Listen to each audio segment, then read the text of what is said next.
Assalamualaikum warahmatullahi wabarakatuh. Bismillahirrahmanirrahim. Ahlan wa sahlan. Ikhwani wa akhwati fillah, selamat datang di channel kami ini. Melalui channel ini, marilah kita belajar bersama-sama, kita mempelajari bahasa Arab. Bahasa yang telah dipilih oleh Allah Subhanahu wa Ta'ala sebagai bahasa di dalam Al-Quran, kitabnya yang terakhir yang telah diturunkan kepada Rasulullah sallallahu alaihi wasallam. Umar bin Khattab radhiyallahu anhu juga pernah berpesan kepada kaum muslimin, "Ta'allamul Arabiyyah fa innaha min dinikum." Pelajarilah bahasa Arab karena sesungguhnya ia bagian dari agama kalian. Ikhwani wa akhwati fillah, marilah kita memulai dengan membahas hal yang paling mendasar dalam ilmu bahasa Arab. Al-lughah al-arabiyyah atau bahasa Arab itu terdiri dari 3 unsur. Unsur yang pertama adalah ismun, atau biasa juga disebut dengan isim.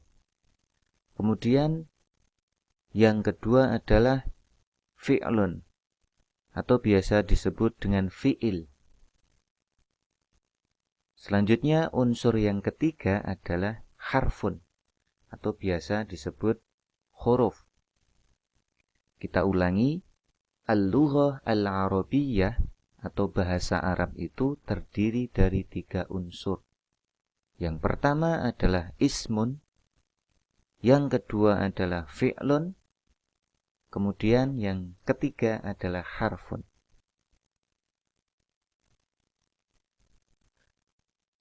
Yang pertama adalah ismun. Banyak orang yang mengartikan ismun dengan kata benda dalam bahasa Indonesia. Walaupun sebenarnya ismun ini tidak hanya kata benda saja. Ada kata sifat yang termasuk dalam ismun, kemudian ada kata tunjuk juga termasuk dalam ismun. Akan tetapi untuk mempermudah, banyak orang kemudian mengartikan ismun itu dengan kata benda. Selanjutnya kita bahas untuk ciri utama dari ismun atau isim. Banyak sekali ciri-ciri dari ismun ini, akan tetapi kita akan membahas pada pertemuan yang pertama ini ciri-ciri utamanya saja. Yang pertama adalah bisa diawali oleh alif lam.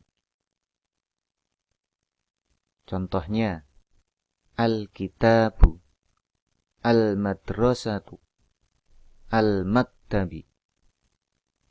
Al di sini adalah alif lam ma'rifah. Jadi kalau ada kata atau ada kalimat yang diawali oleh alif lam, maka bisa dipastikan kalau itu termasuk ismun atau termasuk isim. Kemudian ciri yang kedua, ciri utama yang kedua adalah harokat akhirnya itu bisa tanwin.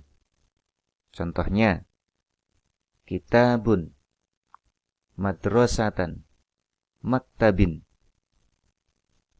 Kalau harokatnya yang paling belakang itu tanwin, maka kata tersebut atau kalimat tersebut termasuk ismun.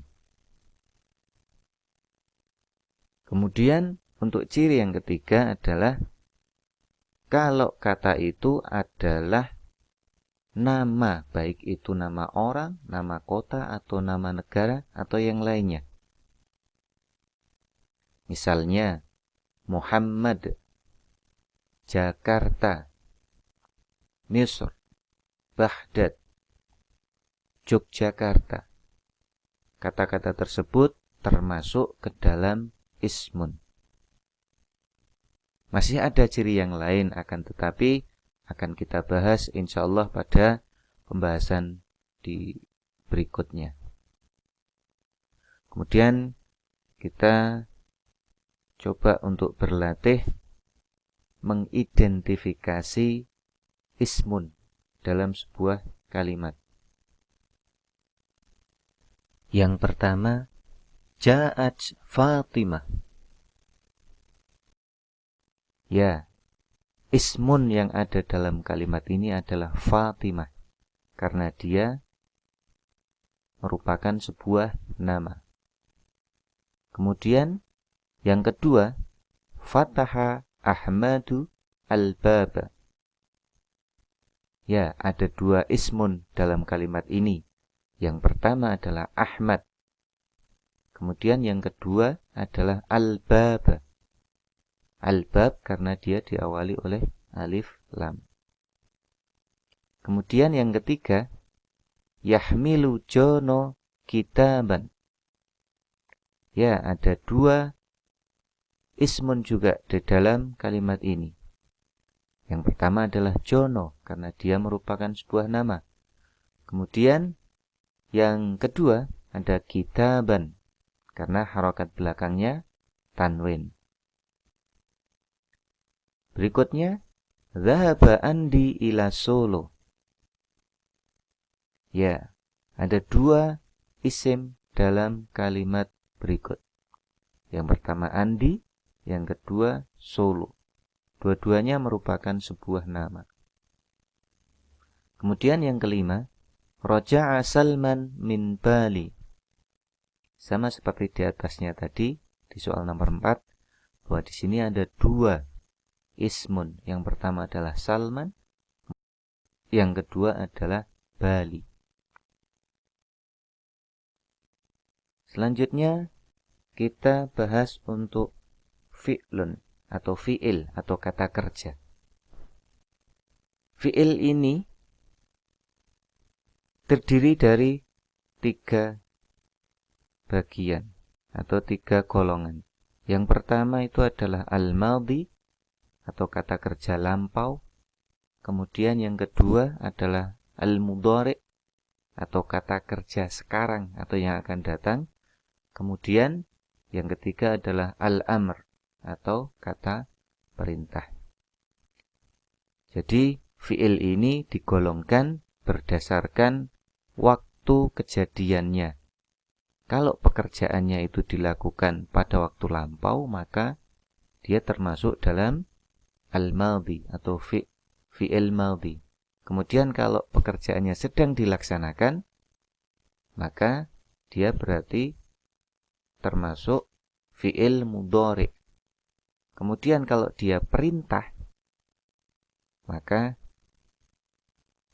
dia termasuk dalam bentuk fi'il amr. Secara singkat kita bahas.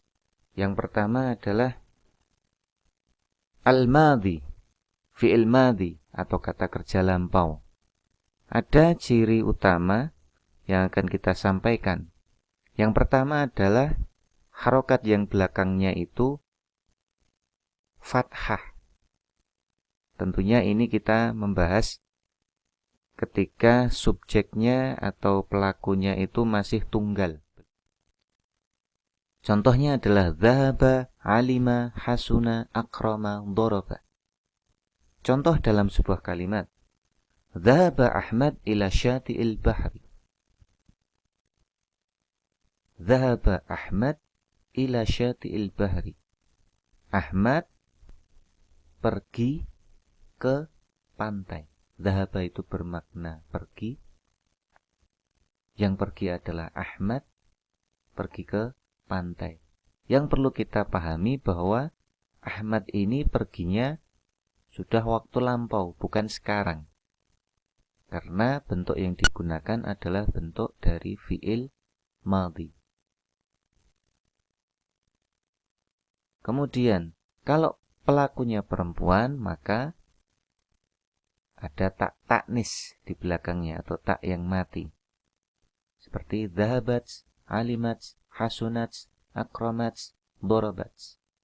Perhatikan bedanya dengan contoh yang ada di atas.